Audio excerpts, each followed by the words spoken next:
Então, nessa ação penal 506.31.30.17, depoimento do senhor Nestor Cunati Cerveró.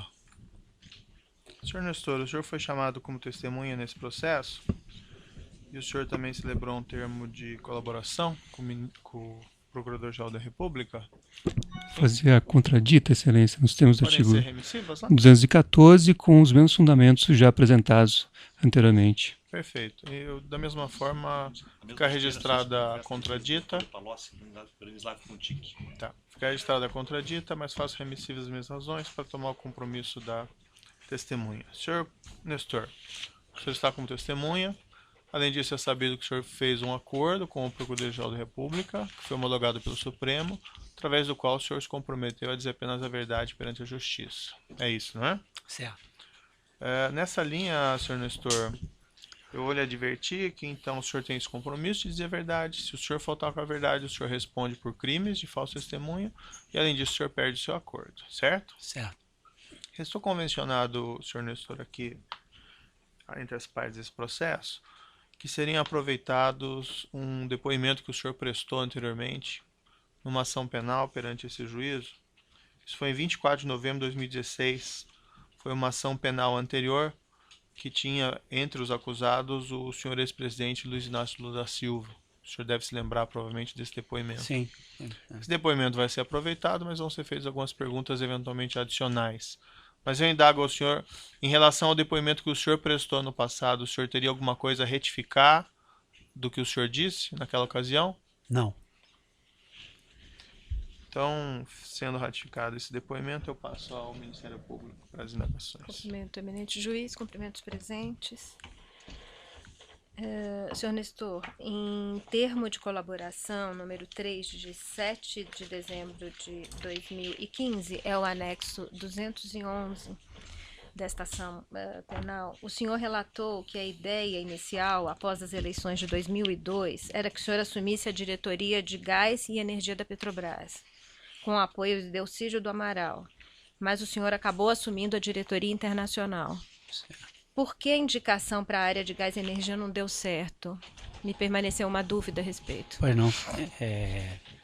Na realidade, isso foi depois da eleição, existiam várias indicações, né? E o meu nome, pelo fato de eu já ter trabalhado muito tempo, quer dizer, já com o Delcídio foi de 99, de 2000 a 2001, durante 2 anos ele foi diretor de gás e energia na Petrobras.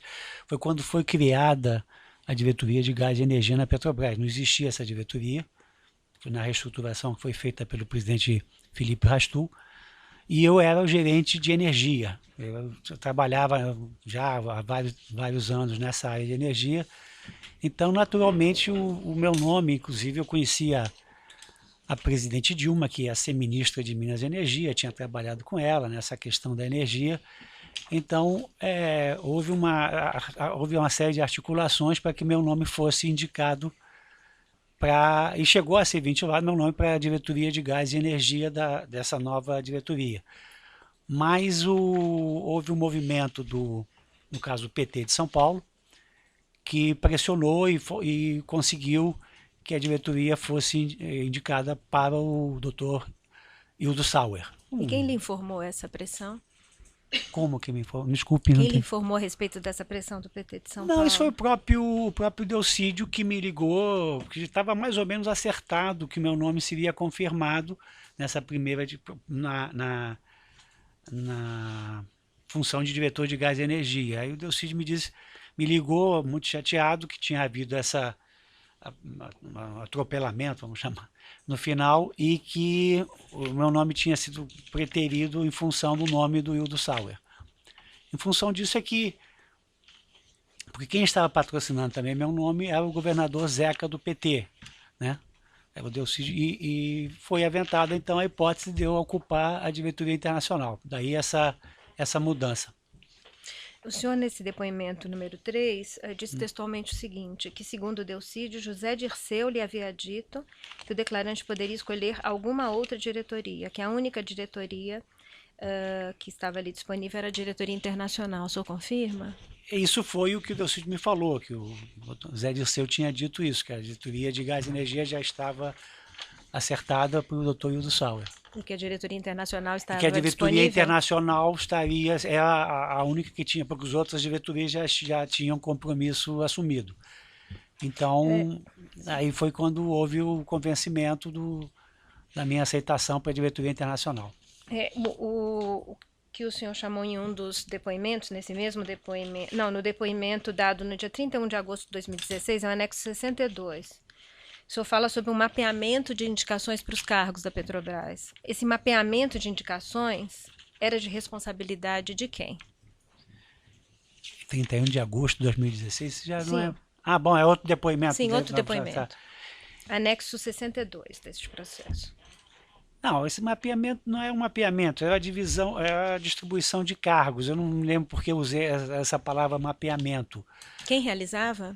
Não, isso era feito pelo governo. Quem Cada do governo? governo. Não, o governo vigente. Cada governo indicava, porque a Petrobras, por ser uma empresa controlada pelo Estado, cada presidente ou cada troca de cada governo faz a indicação dos diretores não só da Petrobras, como das principais estatais.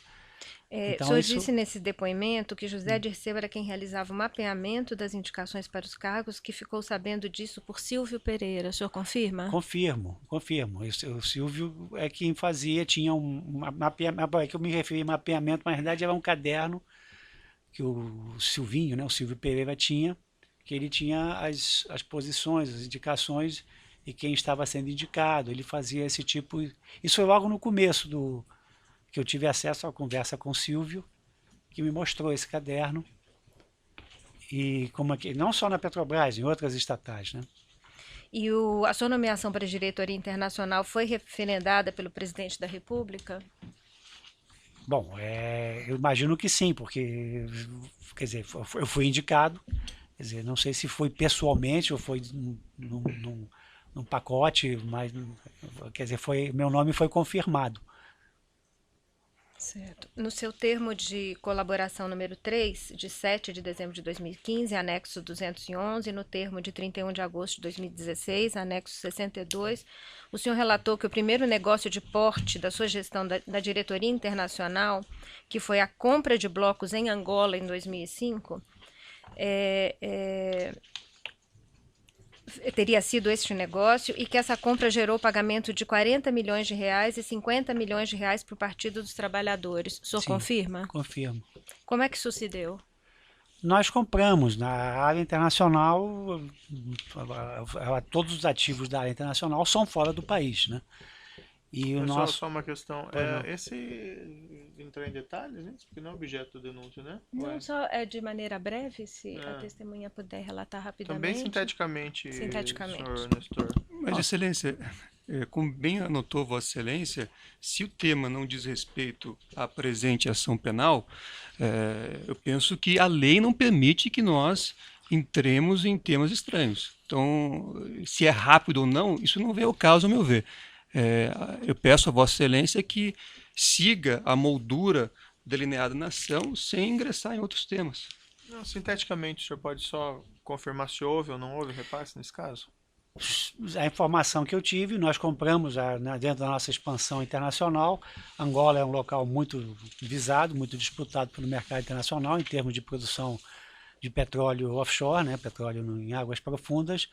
E houve um leilão, como aqui no Brasil é feito também, e nós adquirimos uma série de blocos junto com outros sócios, grandes petroleiras internacionais. Depois eu vim a saber pelo presidente da Sonangol, que tínhamos um relacionamento, que tinha havido um pagamento por conta nós gastamos 300 milhões de dólares comprando blocos, uma série de blocos no offshore angolano. O senhor referiu que foi por meio de Antônio Palocci, o senhor confirma? A informação é que o Dr. Palocci teria sido Excelência. Oi. De ordem, Excelência. Não, mas aí tem Tá um contexto porque está mas- referindo ao nome de alguém que Mas é acusado nesse mas processo, está né? transbordando os limites da denúncia, Excelência. Gostaria que a deliberação... Não, a denúncia, como já reiterei, se Vossa Excelência me permite, a denúncia tem, como já dito aqui, exaustivamente um contexto, né, de apadrinhamento para essas diretorias. Mas o fato narrado aqui é outro, Excelência. Com todo respeito. A forma como as diretorias foram compostas e o esquema montado a respeito, é o contexto da nossa Pode repetir a pergunta, então, doutora? Esse pagamento de propina foi referido como por meio de Antônio Palocci, beneficiado Antônio Palocci? Não, desculpe, eu não, minha declaração não foi que o beneficiado foi o Dr. Palocci, eu disse que eu tive a informação na época, presidente, que daquele montante que nós pagamos, que a Petrobras pagou de 300 milhões de dólares, de 30 a 40 milhões de reais, teriam revertido para o apoio ao político do Partido do PT. E que dito pelo Manuel Vicente, que era o presidente da época da Sonangol, que é a empresa estatal angolana, o intermediário, mas não em benefício dele, o intermediário em relação ao partido teria sido o Dr. Palocci. Certo. No seu termo de colaboração 3 e no termo de 31 de agosto, aqui já referido, o senhor relata que no final de 2007 houve uma movimentação da bancada do PMDB na Câmara para retirá-lo do cargo. Sim. O senhor também relata que tentou se manter no cargo buscando a ajuda de Fernando Baiano, que pediu ajuda para José Carlos Bonlai. O senhor pode descrever como isso aconteceu? Na verdade, eu não pedi ajuda ao Fernando Soares. O Fernando Soares trabalhava com a gente e houve uma série de pessoas que se movimentaram para tentar, na linha de impedir a minha substituição na diretoria internacional. E uma dessas pessoas foi o Zé Carlos Bonlai, que se interessou e fez alguns contatos, inclusive com o atual presidente Temer, na época era deputado, eu cito isso no meu depoimento, no sentido de tentar reverter essa indicação, ou pelo menos a impedir essa indicação, que eu fosse mantido no meu cargo. O senhor relata que houve uma reunião com o Michel Temer e o senhor estava acompanhado por Bonlai, é isso? O Bonlai fez o contato com o deputado, na época, deputado Michel Temer, e nós fomos a São Paulo e tivemos uma reunião lá no escritório do Dr. Michel Temer, no qual estava presente na época, deputado do PT, João Paulo Cunha, e eu expus a situação. O Dr. Michel foi muito gentil, mas que ele me deu a informação que ele não podia ir de encontro ao desejo da bancada do PMDB de Minas, particularmente, que estava fazendo muita pressão para ocupar esse cargo. Isso, inclusive, desculpe, doutora, mas isso o próprio presidente Michel Temer confirmou esse encontro em declaração. Ele nega que tenha havido esse negócio, mas o encontro realmente aconteceu. Nega que tenha havido o quê? Esse tipo de pedido ou coisa assim. Ele diz que houve, me recebeu no gabinete, mas o assunto foi esse. Só que ele disse que não tinha como reverter essa indicação. Sem mais perguntas. Acende a acusação. As defesas, algum defensor tem perguntas? Sim, excelência. Pela defesa de Luiz Inácio Lula da Silva, boa tarde, senhor Nestor. Eu já fiz essa pergunta anteriormente ao senhor, eu vou refazer agora. Além de ser colaborador aqui no Brasil, o senhor também está negociando ou é colaborador em outro país? Eu vou ter que responder da mesma forma que eu respondi da outra vez. Eu não vou poder responder essa questão. Uma questão de sigilo. Certo. Tá. Eu respeito a orientação, respeito o trabalho do ilustre advogado. Eu só registro, excelência, o protesto da defesa, tendo em vista que, mais uma vez, Vossa Excelência compromissou, né, a testemunha, e a testemunha não pode se negar a depor sobre fatos que lhes são perguntados. Então, gostaria de ouvir... A orientação do advogado é essa? É essa. Tá. Doutora, na mesma forma como nós colocamos ontem, se existe algum acordo com outra jurisdição, e nós não sabemos os reflexos jurídicos e o que eventualmente foi acordado, se é que existe um acordo, e de fato não tem relevância aqui para o objeto do julgamento. Então, com todo respeito, fica indeferida essa linha de indagação, certo? Doutor Nestor, esta ação penal trata especificamente de 2 imóveis. Um situado na rua Haberbeck Brandão, 178, em São Paulo, e outro situado na Avenida Francisco Prestes Maia, 1501, São Bernardo do Campo. O senhor sabe alguma coisa em relação a esses imóveis? Não tenho nenhuma informação quanto a isso. Não sabe nada sobre isso? Não. Certo.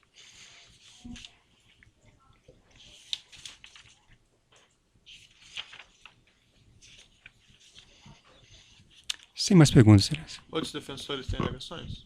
Defesa de Antônio Palocci, Excelência. Boa tarde, senhor Nestor. O senhor há pouco, respondendo uma pergunta da ilustre representante do Ministério Público Federal, afirmou que tomou conhecimento, a partir de um colóquio, de que o PT teria sido beneficiado entre 30 a 40 milhões de reais e que o intermediário desse benefício seria o senhor Antônio Palocci. Sim. A pergunta que eu faço é bastante objetiva. A sua versão trazida aos autos é uma versão a partir do que o senhor ouviu dizer por interposta pessoa ou por outra pessoa, Sim. é isso? O senhor não tem nada que possa subscrever ou demonstrar materialmente a veracidade dessa informação que o senhor Não, obteve? unicamente a informação do presidente da Sonangol. Vou fazer mais uma pergunta, peço ver se o senhor já de certa forma respondeu, Pois não. mas esse colóquio que o senhor teve com o senhor Manuel Vicente, Sim.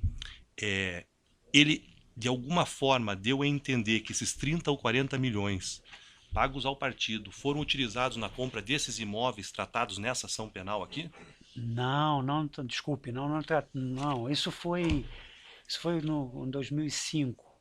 Nós tivemos um encontro, eu vou me estender já que o senhor perguntou, Sim. a Petrobras patrocinou, cada ano uma estatal patrocinava uma reunião é uma associação de empresas estatais de petróleo. Nós tínhamos uma relação muito próxima com a Sonangol. Inclusive estávamos desenvolvendo e ampliando a nossa atividade em Angola. Mas acho que não precisa entrar nesse detalhamento. Então, não tem nada a ver com os imóveis. Não né? tem, então, objetivamente, foi uma informação relativa à compra dos blocos. Mas em nenhum momento houve nenhuma. Inclusive porque o próprio Manuel Vicente não tinha ideia. Não tem, ela sabia que era uma colaboração política, mas não finalidade. Uma última pergunta. Senhor Nestor, tem algo que o senhor saiba que vincule o senhor Antônio Palocci a esses fatos tratados aqui nesse processo relacionados à compra destes imóveis? Não tenho nenhuma informação sobre isso. Sem mais perguntas, Excelência. Outros defensores têm alegações? O juiz também não tem questões a serem colocadas, então declaro encerrado o depoimento do senhor Nestor Cunati Severo.